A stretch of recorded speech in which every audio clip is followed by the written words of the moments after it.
KaraokeBooks. Dead Souls. Nikolai Gogol. Translated by Charles James Hogarth. Chapter 8. It was not long before Chichikov's purchases had become the talk of the town, and various were the opinions expressed as to whether or not it was expedient to procure peasants for transferment. Indeed, such was the interest taken by certain citizens in the matter that they advised the purchaser to provide himself and his convoy with an escort, in order to ensure their safe arrival at the appointed destination. But though Chichikov thanked the donors of this advice for the same, and declared that he should be very glad, in case of need, to avail himself of it, he declared also that there was no real need for an escort, seeing that the peasants whom he had purchased were exceptionally peace-loving folk, and that, being themselves consenting parties to the transferment, they would undoubtedly prove in every way tractable. One particularly good result of this advertisement of his scheme was that he came to rank as neither more nor less than a millionaire.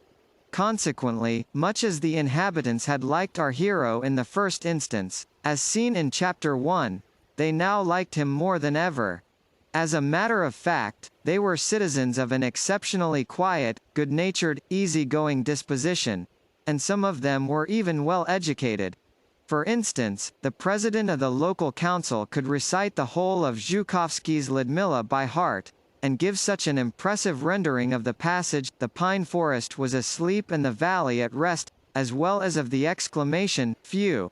that one felt, as he did so, that the pine forest and the valley really were as he described them. The effect was also further heightened by the manner in which, at such moments, he assumed the most portentous frown. For his part, the postmaster went in more for philosophy, and diligently perused such works as Jung's Night Thoughts, and Eckharthausen's A Key to the Mysteries of Nature, of which latter work he would make copious extracts, though no one had the slightest notion what they referred to. For the rest, he was a witty, florid little individual, and much addicted to a practice of what he called, embellishing, whatsoever he had to say, a feat which he performed with the aid of such by-the-way phrases as, "My dear sir," "My good so-and-so," "You know," "You understand," "You may imagine," "Relatively speaking," for instance, and etc., of which phrases he would add sackfuls to his speech. He could also embellish his words by the simple expedient of half closing, half winking one eye, which trick communicated to some of his satirical utterances quite a mordant effect. Nor were his colleagues a whit inferior to him in enlightenment. For instance, one of them made a regular practice of reading Karamzin, another of conning the Moscow Gazette, and a third of never looking at a book at all. Likewise, although they were the sort of men to whom, in their more intimate movements, their wives would very naturally address such nicknames as Toby Jug, Marmot, Fatty, Pot Belly, Smutty, Kiki, and Buzz Buzz, they were men also of good heart, and very ready to extend their hospitality and their friendship when once a guest had eaten of their bread and salt, or spent an evening in their company. Particularly, therefore, did Chichikov earn these good folks' approval with his taking methods and qualities, so much so that the expression of that approval bid fair to make it difficult for him to quit the town, seeing that, wherever he went, the one phrase dinned into his ears was, "Stay another week with us, Paul Ivanovitch." In short, he ceased to be a free agent. But incomparably more striking was the impression, a matter for unbounded surprise, which he produced upon the ladies. Properly to explain this phenomenon I should need to say a great deal about the ladies themselves, and to describe in the most vivid of colors their social intercourse and spiritual qualities. Yet this would be a difficult thing for me to do, since, on the one hand, I should be hampered by my boundless respect for the womenfolk of all civil service officials, and, on the other hand, well, simply by the innate arduousness of the task. The ladies of N. were, but no, I cannot do it. My heart has already failed me. Come, come. The ladies of N. were distinguished for, but it is of no use. Somehow my pen seems to refuse to move over the paper, it seems to be weighted as with a plummet of lead. Very well. That being so, I will merely say a word or two concerning the most prominent tints on the feminine palette of N. Merely a word or two concerning the outward appearance of its ladies, and a word or two concerning their more superficial characteristics. The ladies of N were pre-eminently what is known as presentable. Indeed, in that respect they might have served as a model to the ladies of many another town. That is to say, in whatever pertained to tone, etiquette, the intricacies of decorum, and strict observance of the prevailing mode, they surpassed even the ladies of Moscow and St. Petersburg, seeing that they dressed with taste, drove about in carriages in the latest fashions, and never went out without the escort of a footman in gold-laced livery. Again, they looked upon a visiting card, even upon a makeshift affair consisting of an ace of diamonds or a two of clubs, as a sacred thing. So sacred that on one occasion two closely related ladies who had also been closely attached friends were known to fall out with one another over the mere fact of an omission to return a social call. Yes, in spite of the best efforts of husbands and kinsfolk to reconcile the antagonists, it became clear that, though all else in the world might conceivably be possible, never could the hatchet be buried between ladies who had quarrelled over a neglected visit. Likewise strenuous scenes used to take place over questions of precedence, scenes of a kind which had the effect of inspiring husbands to great and knightly ideas on the subject of protecting the fair. True, never did a duel actually take place, since all the husbands were officials belonging to the civil service, but at least a given combatant would strive to heap contumely upon his rival, and, as we all know, that is a resource which may prove even more effectual than a duel. As regards morality, the ladies of N were nothing if not censorious, and would at once be fired with virtuous indignation when they heard of a case of vice or seduction. Nay, even to mere frailty they would award the lash without mercy. On the other hand, should any instance of what they called third-personism occur among their own circle, it was always kept dark, not a hint of what was going on being allowed to transpire, and even the wronged husband holding himself ready, should he meet with, or hear of, the third person, to quote, in a mild and rational manner, the proverb, whom concerns it that a friend should consort with friend? In addition, I may say that, like most of the female world of St. Petersburg, the ladies of N were pre-eminently careful and refined in their choice of words and phrases. Never did a lady say, "I blew my nose," or "I perspired," or "I spat." No, it had to be, "I relieved my nose through the expedient of wiping it with my handkerchief," and so forth. Again, to say, "This glass," or "this plate, smells badly," was forbidden. No, not even a hint to such an effect was to be dropped. Rather, the proper phrase, in such a case, was, "This glass," or "this plate, is not behaving very well," or some such formula. In fact, to refine the Russian tongue the more thoroughly, something like half the words in it were cut out, which circumstance necessitated very frequent recourse to the tongue of France, since the same words, if spoken in French, were another matter altogether, and one could use even blunter ones than the ones originally objected to. So much for the ladies of N, provided that one confines one's observations to the surface.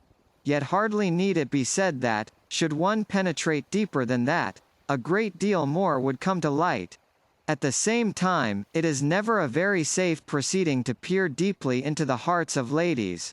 Wherefore, restricting ourselves to the foregoing superficialities, let us proceed further on our way. Hitherto the ladies had paid Chichikov no particular attention, though giving him full credit for his gentlemanly and urbane demeanor. But from the moment that there arose rumors of his being a millionaire, other qualities of his began to be canvassed.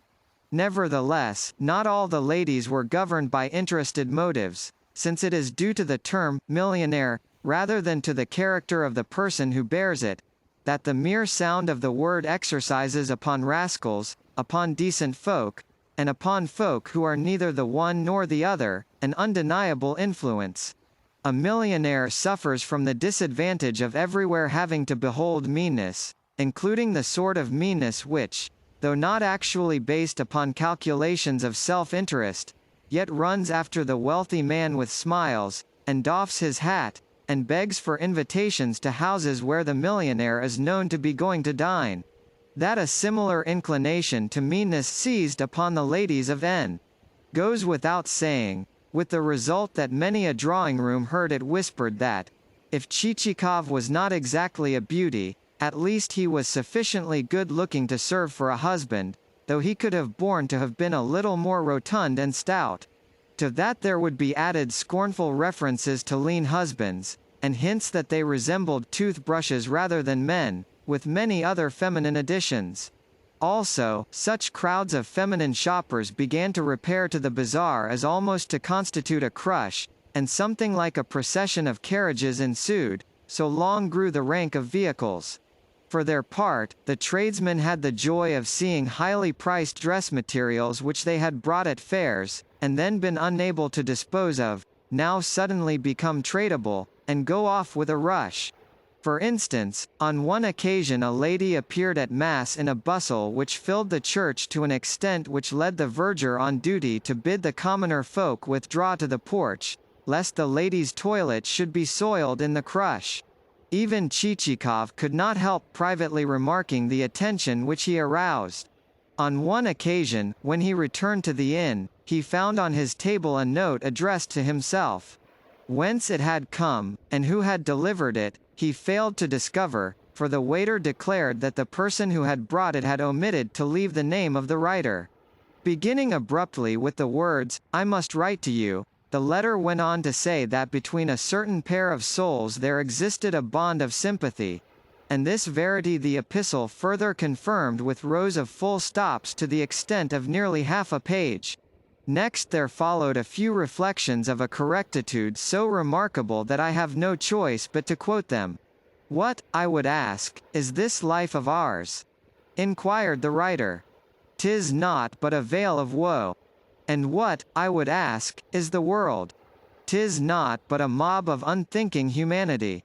Thereafter, incidentally remarking that she had just dropped a tear to the memory of her dear mother, who had departed this life 25 years ago, the, presumably, lady writer invited Chichikov to come forth into the wilds, and to leave forever the city where, penned in noisome haunts, folk could not even draw their breath. In conclusion, the writer gave way to unconcealed despair, and wound up with the following verses. "Two turtle doves to thee, one day. My dust will show, congealed in death. And, cooing wearily, they'll say, in grief and loneliness she drew her closing breath." True, the last line did not scan, but that was a trifle, since the quatrain at least conformed to the mode then prevalent. Neither signature nor date were appended to the document, but only a postscript expressing a conjecture that Chichikov's own heart would tell him who the writer was, and stating, in addition, that the said writer would be present at the governor's ball on the following night. This greatly interested Chichikov. Indeed, there was so much that was alluring and provocative of curiosity in the anonymous missive that he read it through a second time, and then a third, and finally said to himself, "I should like to know who sent it." In short, he took the thing seriously, and spent over an hour in considering the same. At length, muttering a comment upon the epistle's efflorescent style, he refolded the document, and committed it to his dispatch box in company with a playbill and an invitation to a wedding, the latter of which had for the last 7 years reposed in the self-same receptacle and in the self-same position. Shortly afterwards there arrived a card of invitation to the governor's ball already referred to. In passing, it may be said that such festivities are not infrequent phenomena in county towns, for the reason that where governors exist there must take place balls if from the local gentry there is to be evoked that respectful affection which is every governor's due. Thenceforth all extraneous thoughts and considerations were laid aside in favor of preparing for the coming function. Indeed, this conjunction of exciting and provocative motives led to Chichikov devoting to his toilet an amount of time never witnessed since the creation of the world. Merely in the contemplation of his features in the mirror, as he tried to communicate to them a succession of varying expressions, was an hour spent. First of all he strove to make his features assume an air of dignity and importance, and then an air of humble, but faintly satirical, respect, and then an air of respect guiltless of any alloy whatsoever. Next, he practiced performing a series of bows to his reflection, accompanied with certain murmurs intended to bear a resemblance to a French phrase, though Chichikov knew not a single word of the Gallic tongue. Lastly came the performing of a series of what I might call agreeable surprises, in the shape of twitchings of the brow and lips and certain motions of the tongue. In short, he did all that a man is apt to do when he is not only alone, but also certain that he is handsome and that no one is regarding him through a chink. Finally he tapped himself lightly on the chin, and said, "Ah, good old face." In the same way, when he started to dress himself for the ceremony, the level of his high spirits remained unimpaired throughout the process. That is to say, while adjusting his braces and tying his tie, he shuffled his feet in what was not exactly a dance, but might be called the entr'acte of a dance, which performance had the not very serious result of setting a wardrobe a-rattle, and causing a brush to slide from the table to the floor. Later, his entry into the ballroom produced an extraordinary effect. Every one present came forward to meet him, some with cards in their hands, and one man even breaking off a conversation at the most interesting point, namely, the point that the inferior land court must be made responsible for everything.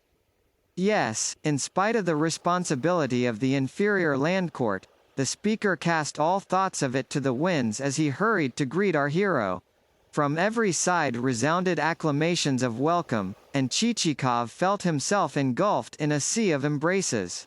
Thus, scarcely had he extricated himself from the arms of the president of the local council when he found himself just as firmly clasped in the arms of the chief of police, who, in turn, surrendered him to the inspector of the medical department, who, in turn, handed him over to the commissioner of taxes, who, again, committed him to the charge of the town architect.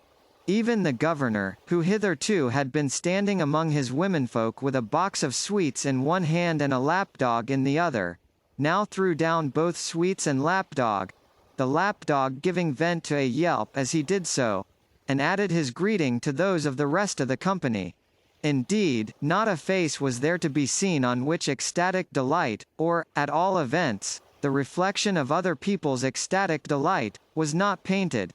The same expression may be discerned on the faces of subordinate officials when, the newly arrived director having made his inspection, the said officials are beginning to get over their first sense of awe on perceiving that he has found much to commend, and that he can even go so far as to jest and utter a few words of smiling approval. Thereupon every chinovnik responds with a smile of double strength, and those who, it may be, have not heard a single word of the director's speech smile out of sympathy with the rest, and even the gendarme who is posted at the distant door, a man, perhaps, who has never before compassed a smile, but is more accustomed to dealing out blows to the populace, summons up a kind of grin, even though the grin resembles the grimace of a man who is about to sneeze after inadvertently taking an over-large pinch of snuff. To all and sundry Chichikov responded with a bow, and felt extraordinarily at his ease as he did so. To right and left did he incline his head in the sidelong, yet unconstrained, manner that was his wont and never failed to charm the beholder. As for the ladies, they clustered around him in a shining bevy that was redolent of every species of perfume, of roses, of spring violets, and of mignonette. So much so that instinctively Chichikov raised his nose to snuff the air. Likewise the ladies' dresses displayed an endless profusion of taste and variety, and though the majority of their wearers evinced a tendency to embonpoint, those wearers knew how to call upon art for the concealment of the fact. Confronting them, Chichikov thought to himself, which of these beauties is the writer of the letter? Then again he snuffed the air. When the ladies had, to a certain extent, returned to their seats, he resumed his attempts to discern, from glances and expressions, which of them could possibly be the unknown authoress. Yet, though those glances and expressions were too subtle, too insufficiently open, the difficulty in no way diminished his high spirits. Easily and gracefully did he exchange agreeable badinage with one lady, and then approach another one with the short, mincing steps usually affected by young old dandies who are fluttering around the fair. As he turned, not without dexterity, to right and left, he kept one leg slightly dragging behind the other, like a short tail or comma.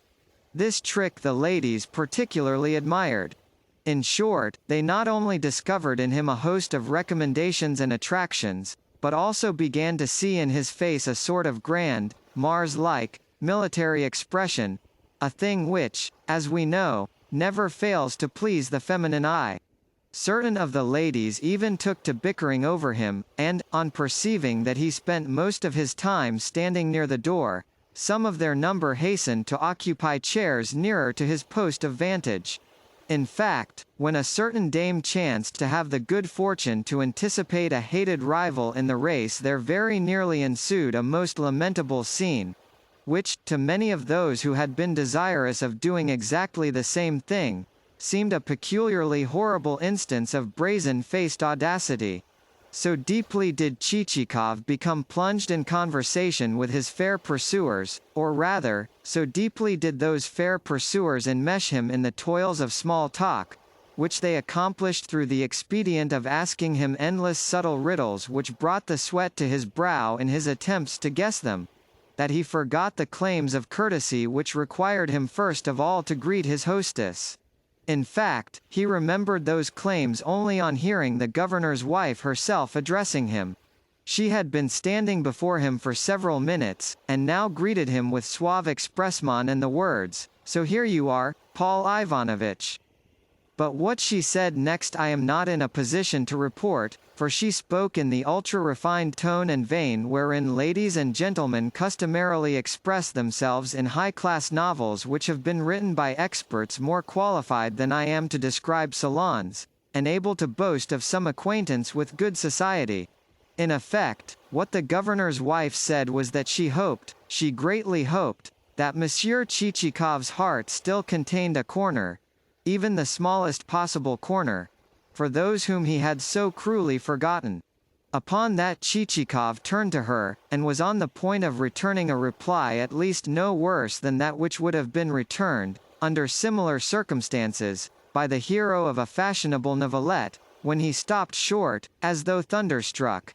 Before him there was standing not only Madame, but also a young girl whom she was holding by the hand. The golden hair, the fine drawn, delicate contours, the face with its bewitching oval, a face which might have served as a model for the countenance of the Madonna, since it was of a type rarely to be met with in Russia, where nearly everything, from plains to human feet, is, rather, on the gigantic scale. These features, I say, were those of the identical maiden whom Chichikov had encountered on the road when he had been fleeing from Nozdrev's. His emotion was such that he could not formulate a single intelligible syllable. He could merely murmur the devil only knows what, though certainly nothing of the kind which would have risen to the lips of the hero of a fashionable novel. "I think that you have not met my daughter before?" said Madame. "She is just fresh from school." He replied that he had had the happiness of meeting Mademoiselle before, and under rather unexpected circumstances. But on his trying to say something further his tongue completely failed him. The governor's wife added a word or two, and then carried off her daughter to speak to some of the other guests. Chichikov stood rooted to the spot, like a man who, after issuing into the street for a pleasant walk, has suddenly come to a halt on remembering that something has been left behind him.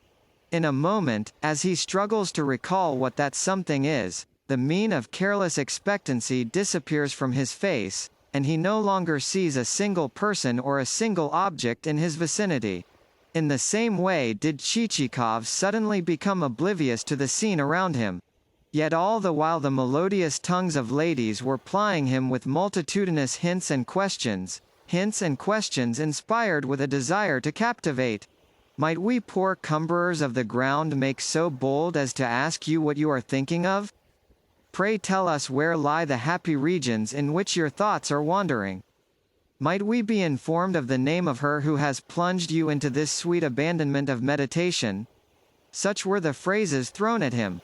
But to everything he turned a dead ear, and the phrases in question might as well have been stones dropped into a pool. Indeed, his rudeness soon reached the pitch of his walking away altogether, in order that he might go and reconnoiter whither the governor's wife and daughter had retreated. But the ladies were not going to let him off so easily. Every one of them had made up her mind to use upon him her every weapon, and to exhibit whatsoever might chance to constitute her best point. Yet the ladies' wiles proved useless, for Chichikov paid not the smallest attention to them, even when the dancing had begun, but kept raising himself on tiptoe to peer over people's heads and ascertain in which direction the bewitching maiden with the golden hair had gone. Also, when seated, he continued to peep between his neighbors' backs and shoulders, until at last he discovered her sitting beside her mother, who was wearing a sort of oriental turban and feather. Upon that one would have thought that his purpose was to carry the position by storm. For, whether moved by the influence of spring, or whether moved by a push from behind, he pressed forward with such desperate resolution that his elbow caused the Commissioner of Taxes to stagger on his feet, and would have caused him to lose his balance altogether but for the supporting row of guests in the rear. Likewise the postmaster was made to give ground, whereupon he turned and eyed Chichikov with mingled astonishment and subtle irony. But Chichikov never even noticed him. He saw in the distance only the golden-haired beauty. At that moment she was drawing on a long glove and, doubtless, pining to be flying over the dancing floor, where, with clicking heels, 4 couples had now begun to thread the mazes of the mazurka. In particular was a military staff captain working body and soul and arms and legs to compass such a series of steps as were never before performed, even in a dream. However, Chichikov slipped past the mazurka dancers, and, almost treading on their heels, made his way towards the spot where Madame and her daughter were seated. Yet he approached them with great diffidence and none of his late mincing and prancing. Nay, he even faltered as he walked. His every movement had about it an air of awkwardness. It is difficult to say whether or not the feeling which had awakened in our hero's breast was the feeling of love, for it is problematical whether or not men who are neither stout nor thin are capable of any such sentiment. Nevertheless, something strange, something which he could not altogether explain, had come upon him.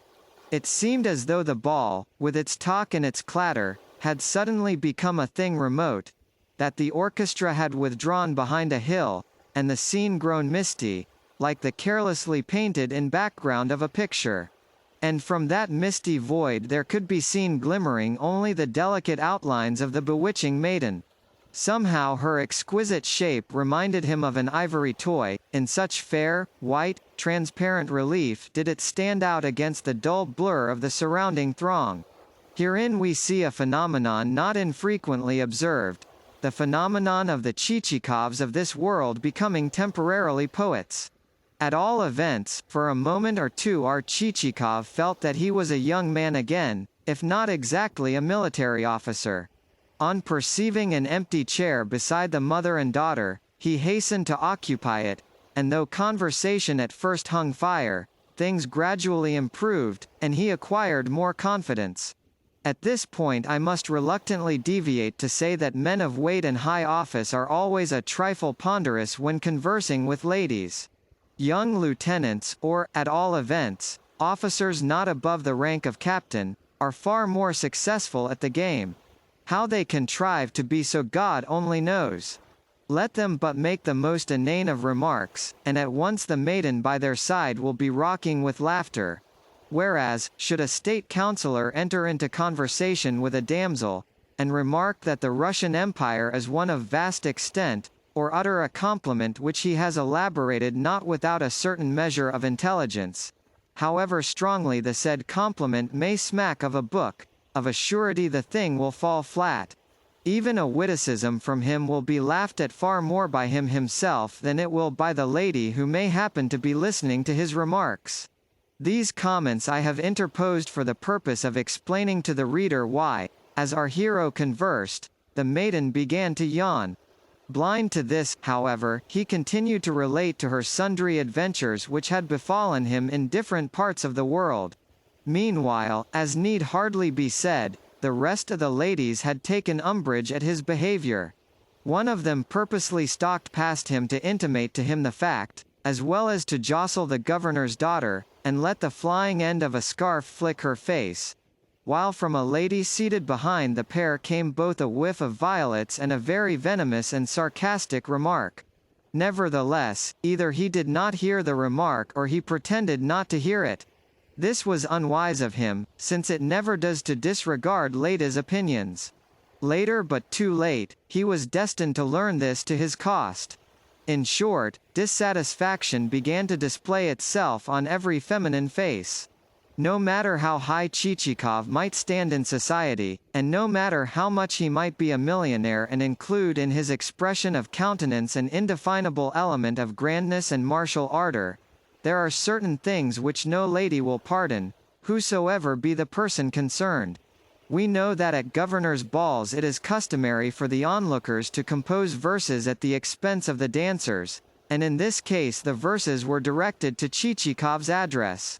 Briefly, the prevailing dissatisfaction grew until a tacit edict of proscription had been issued against both him and the poor young maiden.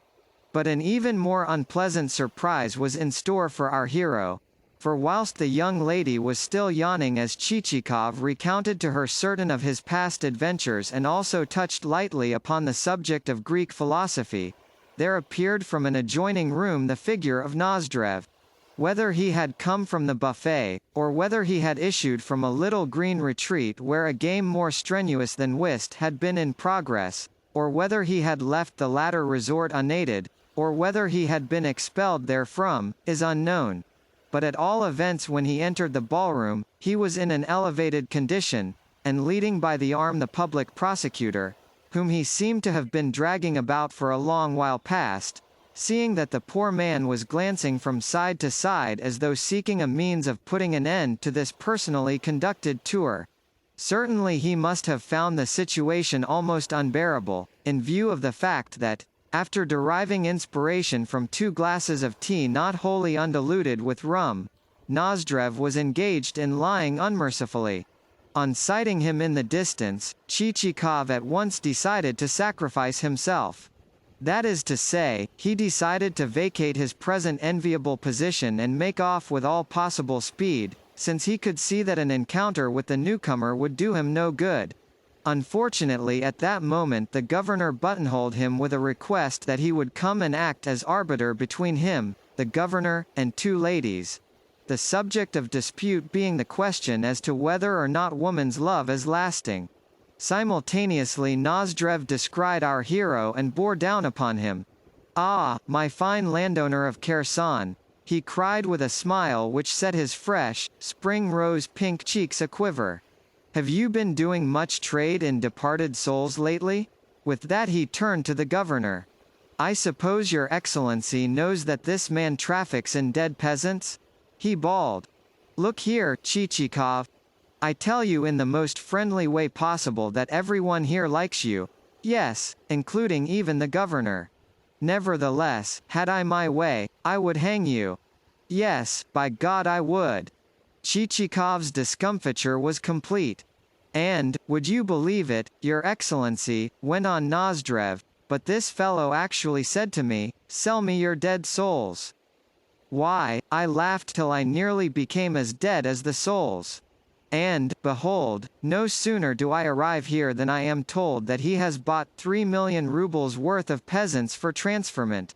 For transferment, indeed. And he wanted to bargain with me for my dead ones. Look here, Chichikov. You are a swine. Yes, by God, you are an utter swine. Is not that so, your excellency? Is not that so, friend procurator?" But both His Excellency, the public prosecutor, and Chichikov were too taken aback to reply. The half-tipsy Nozdrev, without noticing them, continued his harangue as before. "Ah, my fine sir," he cried. "This time I don't mean to let you go. No, not until I have learnt what all this purchasing of dead peasants means. Look here. You ought to be ashamed of yourself. Yes, _I_ say that _I_ who am one of your best friends." Here he turned to the governor again. "Your Excellency," he continued, "you would never believe what inseparables this man and I have been. Indeed, if you had stood there and said to me, 'Nozdrev, tell me on your honor which of the two you love best, your father or Chichikov?' I should have replied, 'Chichikov, by God.'" With that he tackled our hero again. "Come, come, my friend," he urged. "Let me imprint upon your cheeks a baser or two. You will excuse me if I kiss him, will you not, your Excellency? No, do not resist me, Chichikov, but allow me to imprint at least one baser upon your lily-white cheek." And in his efforts to force upon Chichikov what he termed his basers, he came near to measuring his length upon the floor. Every one now edged away, and turned a deaf ear to his further babblings. But his words on the subject of the purchase of dead souls had none the less been uttered at the top of his voice, and been accompanied with such uproarious laughter that the curiosity even of those who had happened to be sitting or standing in the remoter corners of the room had been aroused. So strange and novel seemed the idea that the company stood with faces expressive of nothing but a dumb, dull wonder. Only some of the ladies, as Chichikov did not fail to remark, exchanged meaning, ill-natured winks and a series of sarcastic smiles, which circumstance still further increased his confusion. That Nozdrev was a notorious liar every one, of course, knew, and that he should have given vent to an idiotic outburst of this sort had surprised no one. But a dead soul, well, what was one to make of Nozdrev's reference to such a commodity? Naturally this unseemly contretemps had greatly upset our hero. For, however foolish be a madman's words, they may yet prove sufficient to sow doubt in the minds of saner individuals. He felt much as does a man who, shod with well-polished boots, has just stepped into a dirty, stinking puddle. He tried to put away from him the occurrence, and to expand, and to enjoy himself once more. Nay, he even took a hand at whist. But all was of no avail. Matters kept going as awry as a badly bent hoop. Twice he blundered in his play, and the president of the council was at a loss to understand how his friend, Paul Ivanovitch, lately so good and so circumspect a player, could perpetrate such a mauvais pas as to throw away a particular king of spades which the president has been trusting, as, to quote his own expression, he would have trusted God. At supper, too, matters felt uncomfortable, even though the society at Chichikov's table was exceedingly agreeable and Nozdrev had been removed, owing to the fact that the ladies had found his conduct too scandalous to be borne, now that the delinquent had taken to seating himself on the floor and plucking at the skirts of passing lady-dancers. As I say, therefore, Chichikov found the situation not a little awkward, and eventually put an end to it by leaving the supper-room before the meal was over, and long before the hour when usually he returned to the inn. In his little room, with its door of communication blocked with a wardrobe, his frame of mind remained as uncomfortable as the chair in which he was seated. His heart ached with a dull, unpleasant sensation, with a sort of oppressive emptiness. "The devil take those who first invented balls," was his reflection. "Who derives any real pleasure from them? In this province there exist want and scarcity everywhere, yet folk go in for balls. How absurd, too, were those overdressed women. One of them must have had 1,000 rubles on her back, and all acquired at the expense of the overtaxed peasant, or, worse still, at that of the conscience of her neighbor. Yes, we all know why bribes are accepted, and why men become crooked in soul. It is all done to provide wives. Yes, may the pit swallow them up. With foul lows. And for what purpose? That some woman may not have to reproach her husband with the fact that, say, the postmaster's wife is wearing a better dress than she is. A dress which has cost 1,000 rubles. Balls and gaiety, is the constant cry. Yet what folly balls are! They do not consort with the Russian spirit and genius, and the devil only knows why we have them. A grown, middle-aged man, a man dressed in black, and looking as stiff as a poker, suddenly takes the floor and begins shuffling his feet about, while another man, even though conversing with a companion on important business, will, the while, keep capering to right and left like a billy goat. Mimicry, sheer mimicry. The fact that the Frenchman is at 40 precisely what he was at 15 leads us to imagine that we too, forsooth, ought to be the same. No, a ball leaves one feeling that one has done a wrong thing, so much so that one does not care even to think of it. It also leaves one's head perfectly empty, even as does the exertion of talking to a man of the world. A man of that kind chatters away, and touches lightly upon every conceivable subject, and talks in smooth, fluent phrases which he has culled from books without grazing their substance. Whereas go and have a chat with a tradesman who knows at least one thing thoroughly, and through the medium of experience, and see whether his conversation will not be worth more than the prattle of 1,000 chatterboxes.